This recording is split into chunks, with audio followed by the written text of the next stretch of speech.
Hello everyone, here is a look at your headlines. There is still time to donate in our Wishes Can't Wait telethon.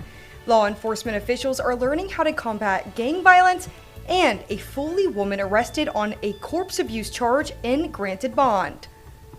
Brought to you by Green & Phillips Injury Lawyers, covering news from your neighborhood and around the world. News 5 Now starts right now. Hello everyone, welcome in. My name is Catherine Brook, and it is Wednesday. We're halfway to the weekend. So welcome to News 5 Now, where we're going to talk about the 5 top big stories, and then we're going to cover the question of the day, and then the poll of the day, and then we're going to recap or talk about what's coming next tomorrow that you can vote and answer your question in. So let's go ahead and let's get started with our 5 big stories. And with number 5, no child should have to face critical illness, but the reality is they do, and many in Alabama. Every one of them has a wish that you can make sure comes true. WKRG is teaming up with Make-A-Wish Alabama for our Wishes Can't Wait telethon. Volunteers are waiting for your call at the number on your screen, 251-382-1525, and they'll be answering calls until 7 p.m.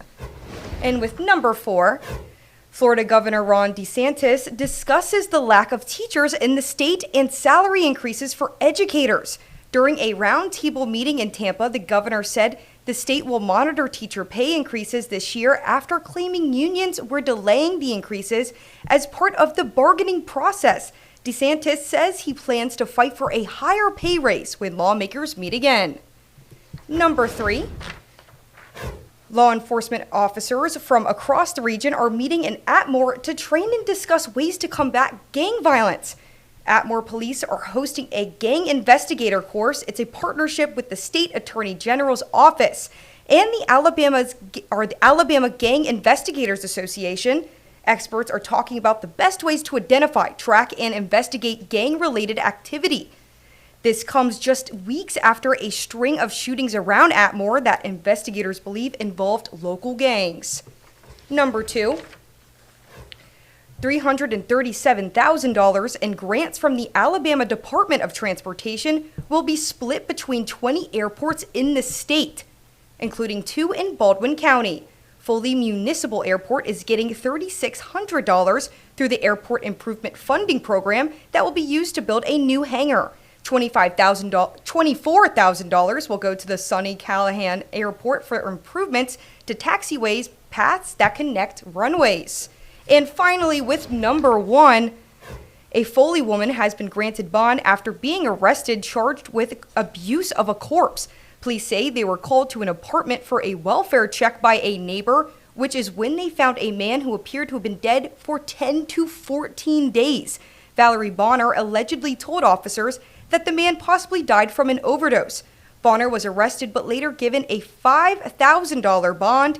She is still in jail at last check. And that is a look at our 5 stories of the hour and of the day. And again, thank you for coming in and being here with me. It is really hot outside. I know I've been saying that a lot, but it really is, especially with that heat wave. So make sure you are staying hydrated. And so we're talking a lot about planes here today. So that goes into our question of the day. You're told to evacuate a plane. Are you grabbing your carry-on bag or leaving it? Okay, so I normally bring a backpack and I normally have my carry-on luggage that I put up top, you know what I mean? And if I have my backpack underneath my feet and I have time and it's not gonna weigh me down or be an inconvenience, I think I would bring it with me, but honestly, I would just leave it all, on the plane, especially if it's an emergency. It honestly just depends on the emergency. But let's see what you guys say. So Summer Rose says, if there's time, I'll grab it. If not, I'll leave it. But mostly, if that ever happens, I'll be hoping that the plane is on solid ground when we are evacuating it. I completely agree. That's what I said too. So Mary said, if it's right there, I'll grab it. Would I hop up a line of evacuating passengers to look for it? Never. Yeah, I feel like that would be an inconvenience to go back. But Jordan says, leaving it, grabbing my dog. Christine says, depends on the severity of the need to evacuate. And if I'm in the back of the plane and waiting for the line to move and can safely grab it, I'm grabbing it. Yeah, it honestly just depends on the situation. Like, that's kind of hard to, just depends. Personal item, yes. Carry on, no. Yeah, same. I'm kind of partial. Yeah. So a lot of people agree with what I said. I'm grabbing someone else's. That's what David said. Claudette says, I am carrying it. Yeah. So some people said I'll grab my carry-on with me. So there's a lot of kind of just different opinions here. But a lot, said that they would leave it, just kind of depending on the situation. And that's what I said too. Honestly, it just depends. So going further, that will take us to our poll of the day. So our poll of the day is, will you fly from Gulf Shores to Nashville on the new flights? So 52% of you guys have said no. 40% have said yes. So a lot of people are, okay, that's awesome. And that's very convenient too. I mean, I know some people in Nashville. I would love to go to Nashville. I've never been. Sounds fun. Maybe I'll look into it. And then 8% of you guys said undecided. So yeah, that's a really, big difference increase. Of the 52 said no. But hey, you never know until you have a trip to Nashville, I guess. But that's awesome. And thank you guys so much for voting on our poll of the day. So coming up, you can answer our next question of the day. That would be revealed tomorrow at 5:35. And that question is, what would you do if a tsunami were to hit the Gulf Coast? So this comes after the tsunami warnings on the West Coast, especially in Hawaii and I think Alaska. And that was, I believe that was caused from the Russia earthquake. Yes, that was the Russia earthquake. And honestly, I don't know what I would do. I think I would freak out and cry. But what would you guys do? That's very interesting. What would be your first thing that you would do? Get to high ground, I'm assuming. And you can also vote on our next Facebook poll. So should social media be banned for kids under a certain age?